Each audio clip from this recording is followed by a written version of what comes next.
సాయిరామ్. ఈరోజు సాయిబాబా పారాయణంలోని భజన సమాజం గురించి, రోహిల్లా కథ గురించి తెలుసుకుందాము. మొట్టమొదటగా భజన సమాజము. ఇప్పటి వరకు భగవన్నామస్మరణ ప్రాముఖ్యాన్ని, దాని వలన పొందే లాభాలను తెలుసుకున్నాము.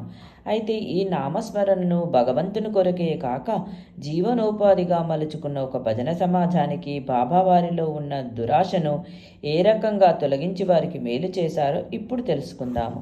1916వ సంవత్సరంలో మదరాసు భజన సమాజం ఒకటి కాశీ యాత్రకు బయలుదేరారు. దారిలో వాళ్లకు షిరిడీలో సాయిబాబా అనే యోగి ఉన్నారని, వారు ప్రశాంతంగా ఉండి ఉదారంగా డబ్బులు పంచిపెట్టడమే కాక కళాకారుల యోగ్యతలను బట్టి సత్కరిస్తుంటారని విని బాబా తమకు కూడా ఏదో ఒకటి ఇవ్వకపోతారా అన్న ఆశతో షిరిడీకి వచ్చారు.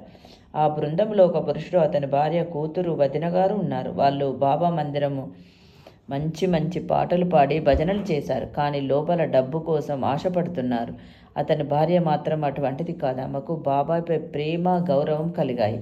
ఆమె మనసు ప్రశాంతంగా ఉన్నప్పుడు ఆమెకు తన ఇష్టదైవమైన శ్రీరాముని దర్శనము అప్రయత్నంగా లభిస్తుంటుంది. ఆ విధంగానే ఆమెకు బాబా శ్రీరాముల దర్శనమిచ్చేసరికి ఆమె ఆనందంతో మైమరచి ఎంతో సంతోషంగా ఆనంద బాష్పాలు కారుతుండగా భజన చేసింది. అది చూసిన ఆమె భర్త కారణం అడగగా ఆమె శ్రీరామ దర్శనం గురించి చెప్పగా తను నమ్మకపోగా ఆమెను విమర్శించాడు కూడా. అతనికి బాబా యందు ప్రేమ కానీ భక్తి కానీ లేవు. అతను కేవలము ధనాశతో మాత్రమే అక్కడ భజన చేశాడు. అంతేగాక తన కోరిక ఎప్పుడు తీరుతుందా, ఎప్పుడు షిరిడీ విడవాలా అని ఎదురు చూస్తున్నారు. అటువంటి సమయంలో బాబా అతనికి కలలో ఒక అద్భుత దృశ్యాన్ని చూపించి అతని పేరాశను తొలగించడమే కాక అతనికి బాబాపై నమ్మకం కలిగేలా చేశాడు. ఆ కలలో అతను ఒక ప్రాణాప్రాయ స్థితిలో ఉండగా బాబాను తనను ఆపద నుంచి కాపాడమని కోరారు. అప్పుడు చాలా అతనికి తనపై నమ్మకం ఉందా అని అడిగేసరికి అతను బాబా సర్వశక్తిమంతుడనని, అతని పూర్వజన్మ పాపాన్ని కూడా బూడిద చేయగల శక్తి బాబాకు ఉన్నదని, కాబట్టి దయతో బాబా తనను కాపాడవలసినదని ప్రాధేయపడుతూ నమస్కరించారు. అప్పుడు బాబా అతను ఇప్పుడు చేసిన ఈ నమస్కారానికి ఇంతకు ముందటి నమస్కారాలకు ఏమైనా తేడా ఉందా అని అడిగేసరికి అతను ఇంతకు ముందు తాను బాబా దగ్గర నుంచి ధనం ఆశించి నమస్కరించానని, ఇప్పుడు మాత్రం బాబా తనను ఆపద నుంచి కాపాడడానికి చేస్తున్న సంస్కారమని చెప్పాడు. ఆ రకంగా బాబా అతనిలో మార్పును కలుగజేయడమే కాక కలలోనే అతని కోరికపై అతని గురువైన రామదాసు దర్శనం కూడా కలిగించారు. మెలకువ రాగానే అతను తన కళ మొత్తం ఆలోచించుకోగా అతనికి చాలా భక్తి తెలియడమే కాక తన ధనాశ కూడా అర్థమైంది.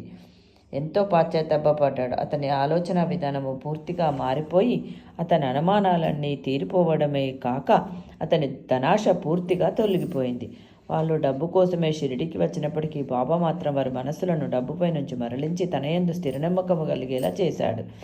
ఇంతేగాక చాలా వారిని కొన్ని రోజులు షిరిడిలో ఉండమని, అల్లా వారికి దారిలో కావాల్సినంత ధనమిస్తానని ఆశీర్వదించారు. ఈ రకంగా వాళ్ళ జీవనోపాధి కోసం భజనలు చేసేవారికి వారికి ధనంపై ఆశ ఉండకూడదని, భక్తి భావనతో వారు భజన చేస్తే ధనాన్ని భగవంతుడే సమకూరుస్తాడని ఈ కథ ద్వారా బాబా తెలియజేయడమే కాక వారి మనసులో ధనాశను, సంశయ మార్గాన్ని పూర్తిగా తొలగించి తమపై నమ్మకాన్ని పెంచి వారు సక్రమ మార్గంలో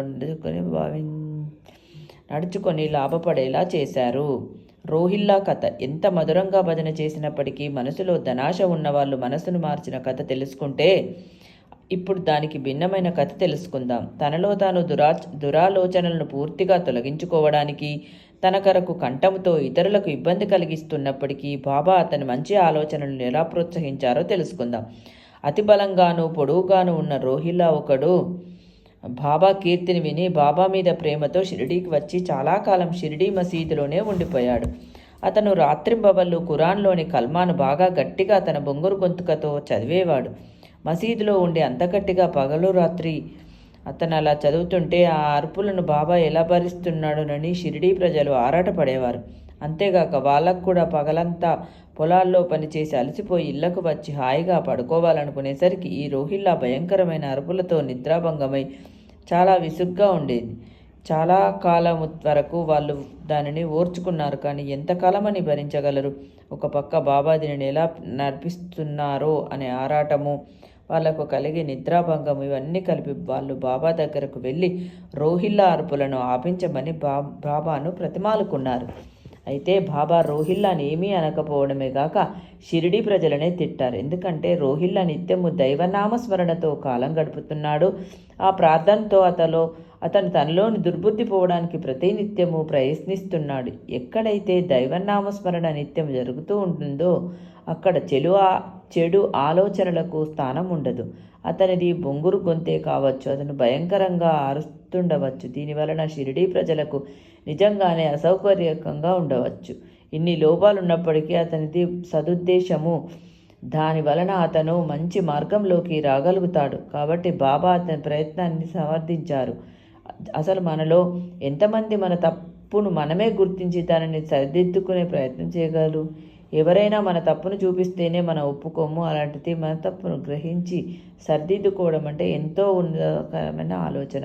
ఈ ఆలోచననే బాబా సమర్పించి షిరిడీ ప్రజలనే అరుపులను సహించి అతనికి సహకరించమని సలహానిచ్చాడు.